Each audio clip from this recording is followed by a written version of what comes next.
গেরুয়া রং নিয়ে হোলি খেলতে যাচ্ছে, সাবধান। আপনারা যদি এই চোরদের আবার দলে প্রবেশ করান, আপনাদেরকেও কিন্তু ফল ভোগ করতে হবে। এটাই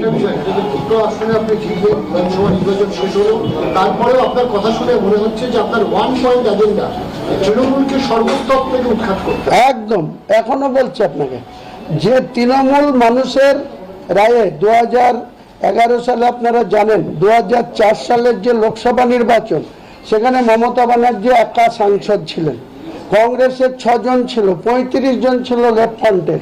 2004 থেকে 9 এসে মমতা 1 থেকে 19-এ গেছিল, আর বামফ্রন্ট 35 থেকে 15-তে নেমে এসেছিল। তারপরে তিনি যে কলকাতার রাজপথে, আপনারা সবাই আমার সঙ্গে একমত হবেন, 1.5 বছর ধরে শুধু পরিবর্তনের নামে, বুদ্ধিজীবীদের নামে, RSS থেকে শুরু করে এখনো কোনো বিরোধী লোকদেরকে তিনি ব্যবহার করেননি, এরকম ব্যাপার না। সবাইকে দিয়ে তিনি শনি রবিবারে রাস্তায় নামাতেন পরিবর্তন করার জন্য। ওনার লক্ষ্য ছিল গদি দখল করা, মুখ্যমন্ত্রীর কুর্সি দখল করা। সেটা তিনি সাকসেস হওয়ার পর তিনি যে দুর্নীতিগ্রস্ত, তিনি যে সততার প্রতীকের বিন্দুমাত্র লেশ নেই, তিনার কত সম্পত্তি ছিল আমি বলবো বর্তমান বিজেপির কেন্দ্রীয় সরকারকে তার বিরুদ্ধে ভিজিলেন্স করা হোক, তার বিরুদ্ধে তদন্ত করা হোক, তার পরিবারের প্রত্যেকটা সদস্যের বিরুদ্ধে। বুদ্ধবাবুর মতো লোক আজ পৃথিবীতে নেই, কিন্তু তিনি 11 বছর মুখ্যমন্ত্রী ছিলেন।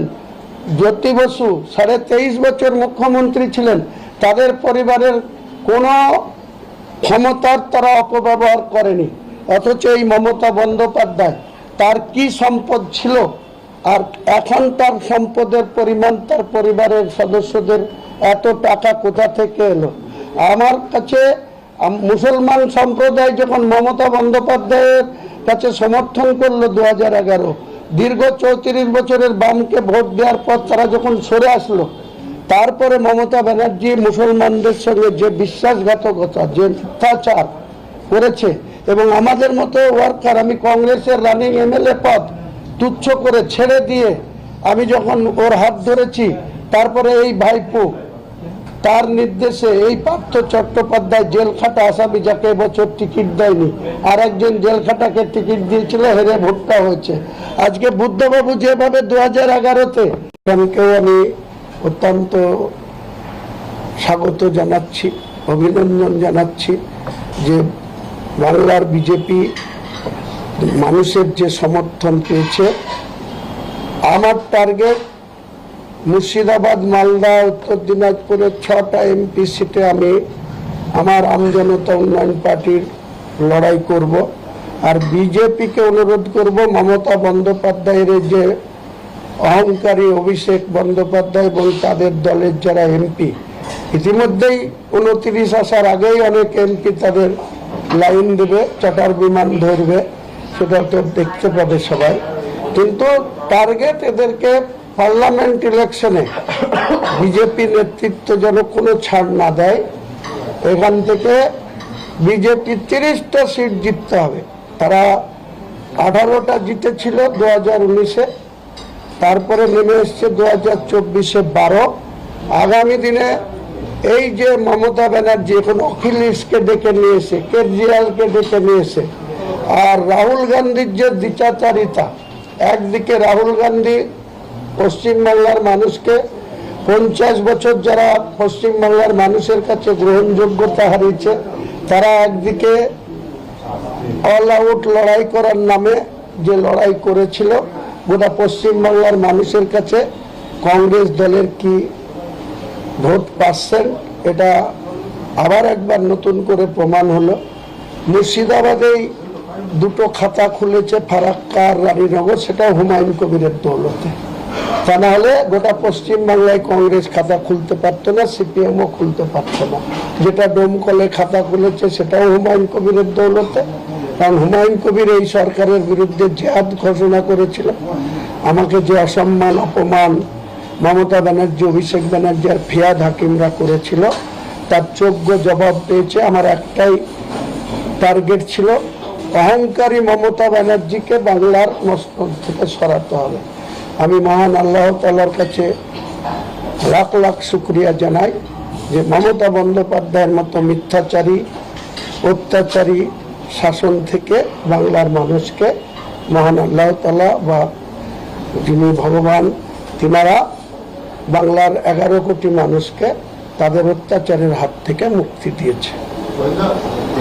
দুটো প্রশ্ন আছে হচ্ছে, আপনি দুটি সিট থেকে তৃণমূলে জয়লাভ করেছেন, একটি সিট কিছু ছাড়তে হবে আপনাকে, সেই সিট কোনটি এবং সেখানে কে দাঁড়াচ্ছে আপনার দলে? আমি ইতিমধ্যে কালকে রেজিনগর সিটে আন্ডারে আমার বাড়ি থেকে 1 কিলোমিটার দূরে গঙ্গা বক্ষের ঠিক পাশে একটা বিরাট মাঠ আছে, 15 বিঘা মাঠ।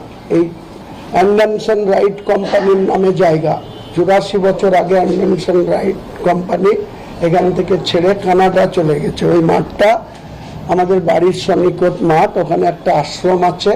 বাকি 13 বিঘাতে আমাদের যে মাঠ, সেই মাঠে সকালবেলায় উঠে আমরা শরীর চর্চা করতে যাই। হিন্দু মুসলমান সবাই, মা বোনেরা এবং ছেলেরা সবাই যায় সেই মাঠে। কালকে আমি সামিয়ানা খাটিয়ে, প্যান্ডেল খাটিয়ে সকাল 10টা থেকে বিকেল 5টা পর্যন্ত 10,000 কর্মীদের, আমজনতা উন্নয়ন পার্টির কর্মীদের সঙ্গে আলোচনা করে সিদ্ধান্ত নিয়েছি 70 রেজিনগর আমি রিজাইন করব আগামী 15ই মে, এবং তারপরে আমি নওদা বিধানসভা কেন্দ্রের এমএলএ হিসাবে স্পিকার মহোদয়ের কাছে শপথ নেব। এবং বাই ইলেকশন যেদিনই ঘোষণা হবে তার আগেই আমি কালকে ঘোষণা করে দিচ্ছি যে আমার একটাই ছেলে, একটা মেয়ে। মেয়েদের পিছনে এই সরকার প্রচণ্ডভাবে লেগেছিল। আপনারা জানেন, লালগোলায় আমার মেয়ের বিয়ে দিয়েছি 2017 সালের 22শে জানুয়ারি। তারা ব্যক্তিগতভাবে তারা অনেক সম্ভ্রান্ত পরিবারে বিলং করে। আমার বিয়ের যে আব্বা, তিনি 3 বারের হাজি, তিনি স্কুল মাস্টার ছিলেন, তিনি ডাক্তার।